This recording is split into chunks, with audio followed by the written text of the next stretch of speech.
Chapter 2, The Three Amigos. The year 2079 AD, 10 years ago.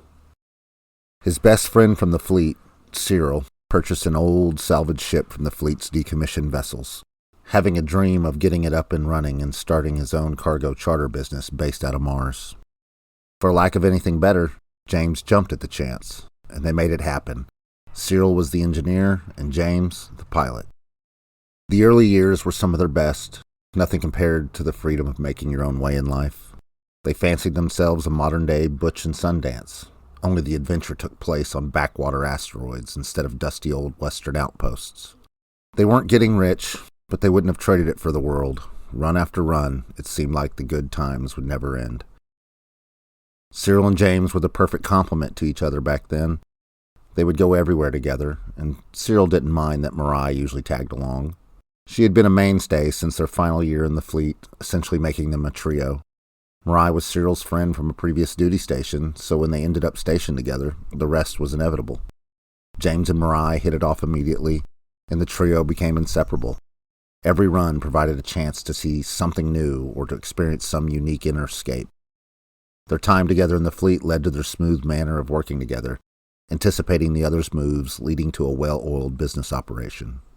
Though Mariah wasn't technically part of the crew, her time as a communications officer in the fleet made her irreplaceable. She proved the most valuable commodity they'd had when they first started. She'd butter up merchants and help smooth over grumpy port agents, ensuring their fledgling business could get off the ground. Her calming tone and exotic appearance made for the perfect ambassador for the Inigo. Born of an Egyptian mother and a European father aboard Blue One, Mariah was effortlessly at home in space and on long supply runs. The perfect complement to how she dealt with the intricacies of port and dock politics. James' innocent nature at the time only saw what he wanted to see. She showed interest in him, and he could be exactly himself. She fit his lifestyle and he hers. Neither one of them wanted to overcomplicate their situation. Cyril and M, as he called her, were like siblings, always bantering and playfully at each other's throats. It kept the long trips quite lively. Cyril's only request of James was that he'd do right by Mariah, and James assured him that he knew no other way. They lovingly called themselves the Three Amigos, a moniker pulled from a late 20th century comedy film. One of their many shared passions used the archive to watch classic movies, a habit passed from James' father to him. To wreck, some things would never go out of style, and Mariah shared his love of cinema, making the long trips seem like vacations rather than work. For a few years, they seemed unstoppable.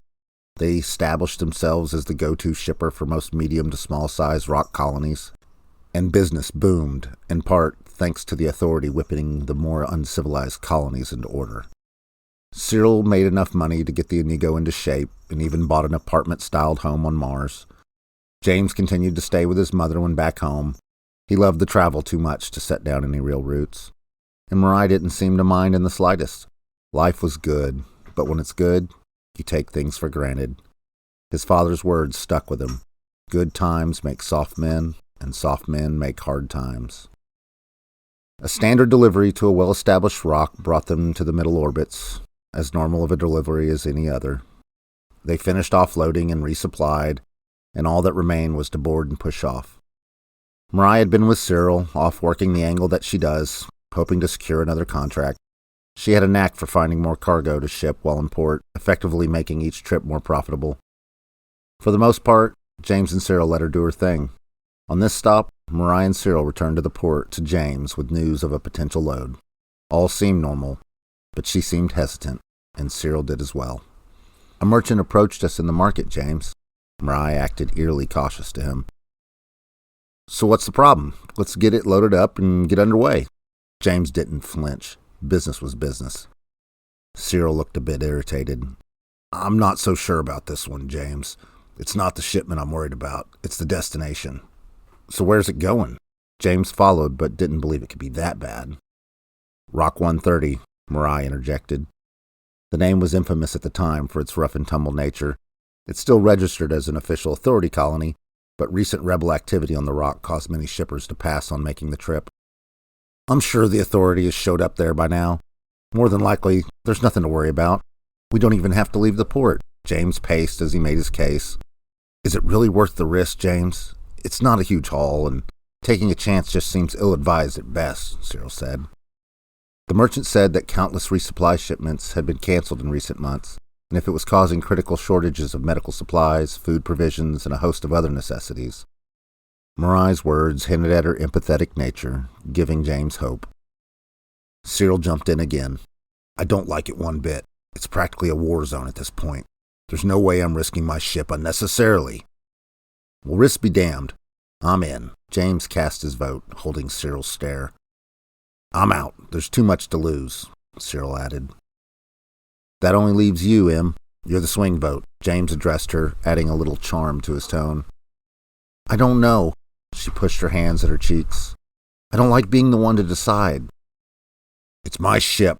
My vote should count for more. It's reckless to even consider it. Cyril attempted to sway her by putting his foot down. James noticed. Your ship, yes, but it's our business. We all get an equal say. That was our agreement when this all started. There's no reason to change that now. James grabbed her hands and gently pulled them from her face. We all have experience. We can handle ourselves if something comes up. You know this, and so does Cyril. James used their relationship to his advantage, and all three of them knew it. Em crossed her arms, looking between them both. Fine, if you agree that we all stay at the dock. No unnecessary sightseeing or pleasures. I mean, what's the worst that can happen? We've been to high-activity rocks before. Cyril made up her mind. Cyril threw his arms to his sides, spinning in place. There was nothing he could do about it. James gave a fist pump in celebration as Marai pulled out her comm tab and made the call to the merchant. James and Cyril left her to the call, heading towards the terminal. Cyril addressed James as they distanced themselves from Marai. I hope you know what you're doing. Relax, boss. We were commandos. If anything comes up, we got it covered. Cyril thought a while as the pair walked in silence. Finally, he stopped and faced him. I suppose you're right. What's the worst that could happen? Cyril caved in at last. Just promise me, no unnecessary risk. James' face lit up with a grin, slapping his oldest friend on the shoulder. You have my word.